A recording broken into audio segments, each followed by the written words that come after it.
اجازتك كنز لو عرفت تستغلها صح. مش عارف تعمل ايه في الاجازه، الوقت بيضيع منك. انا جاي اقولك الحل. في الوقت اللي الناس بتضيع وقتها ده انت ممكن تعمل مشروع حقيقي وتقدر تربح منه بالدولار. ايوه زي ما سمعت، بالدولار. عارف انك ممكن تطلع من الاجازه دي بقناه يوتيوب ماشيه وبتربح كمان فيديوهات بيتشاف منها الالاف. الموضوع مش خيال، بس محتاج تركز معايا. انا مش جاي اقولك كلام تحفيزي وخلاص، انا جاي اقولك الحقيقه، انك دلوقتي تقدر تكسب من اليوتيوب وتغير حياتك فعلا. اليوتيوب ده دلوقتي بقى فرصة حقيقية لأي حد عايز يبدأ من الصفر، حتى لو معهوش فلوس ولا دعم ولا ناس تساعده. انت عندك موبايل وعندك النت بتاعك وعندك معلومة تقولها او قصة تحكيها، يبقى كده انت عملت قناة ناجحة وتقدر ان انت تربح منها. الربح من اليوتيوب دلوقتي مش وهم، مش محتاج 100 فيديو علشان تبدأ تكسب. هو بس محتاج يعني شرطين 2 بس. اول شرط وان انت تحقق 1000 مشترك على القناة بتاعتك، وده مش رقم عالي جدا. انت مجرد ان انت تبدأ اول فيديو تعمله ويكون الناس عندها اقبال للفيديو ده، هتقدر تحقق اكتر من كده. ده اول شرط. تاني شرط ان انت يكون عندك 4000 ساعة مشاهدة. يعني ايه؟ يعني مثلا لو انت قدمت فيديو مدته ساعة واحدة واتفرج عليه شخص مثلا 4000 شخص، يبقى كده 4000 ساعة مشاهدة اتحققت. انت متخيل؟ طيب لو الفيديو نص ساعة، هتحتاج ان انت يعني ايه يتفرج عليك 8000 شخص، وده رقم مش عالي جدا. وبمجرد ان انت تحقق الشرطين دول، هيتبعت لك رسالة ان انت تقدر تربح من اليوتيوب دلوقتي. طيب في ناس دلوقتي بتقول ان هي مش عايزة تطلع بوشها في اليوتيوب، ده عادي جدا. في كذا حاجة بديلة، وفي ناس حققت ربح كبير جدا من غير ما تظهر بوشها، وهقول لكم افكار دلوقتي. انت مش عارف تبدأ منين؟ انا هقول لك على شوية افكار تقرر ان انت تبدأ بيها من النهاردة. بمجرد ان انت تقوم من الفيديو ده او تتفرج عليه وتخلصه، تعرف تعمل محتوى ناجح ومحتوى الناس تتفرج عليه وتتابعه. طيب انت دلوقتي مش عايز تظهر بوشك او مش عايزة تظهري بوشك، في كذا بديل لان انت تظهري بوشك. اول حاجة، بتحبي تحكي قصص؟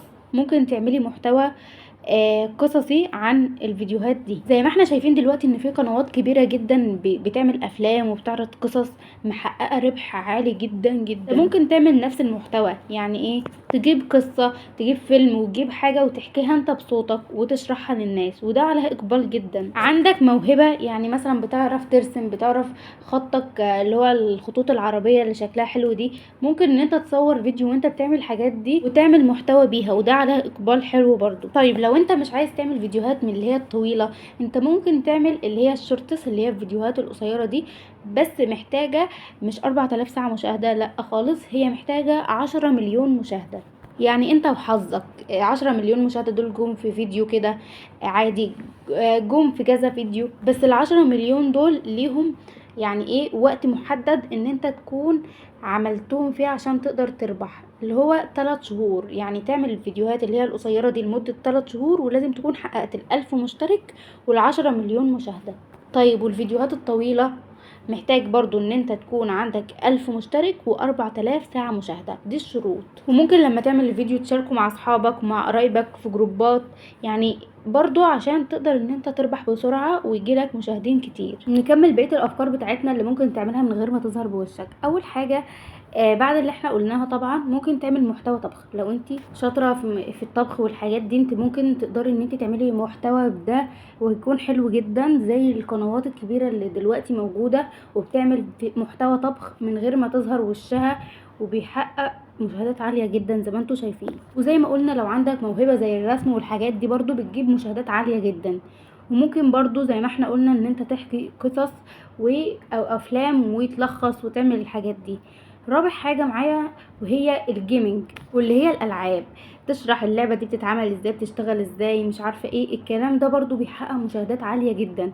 خامس حاجة ان انت ممكن تعمل فيديوهات شرح زي ما انا بعملها دلوقتي، ده نوع من انواع فيديوهات الشرح وبتجيب برضو مشاهدات عالية. وطبعا احنا عارفين ان الربح بتاع اليوتيوب مش قليل خالص، وفي ناس محققة نجاحات بسببه عالية جدا. وكمان بيكون عندك الفرصة ان انت تقبض بالدولار، ولو عايز تحولها للمصري مفيش اي مشكلة. ما تقولش بقى انا ما عنديش كاميرا او انا ما عنديش مايك او ما عنديش كذا وكذا، انت ممكن تبدأ بالتليفون بتاعك عادي، طول ما انت عندك التليفون والنت وعندك القناة بتاعتك.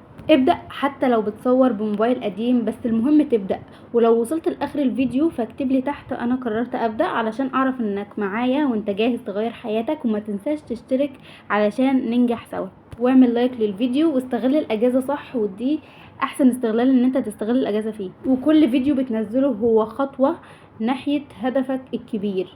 وتعمل محتوى مش تقليد لحد، لا خليك انت واعمل المحتوى اللي انت بتحبه وتقدر ان انت تعمله.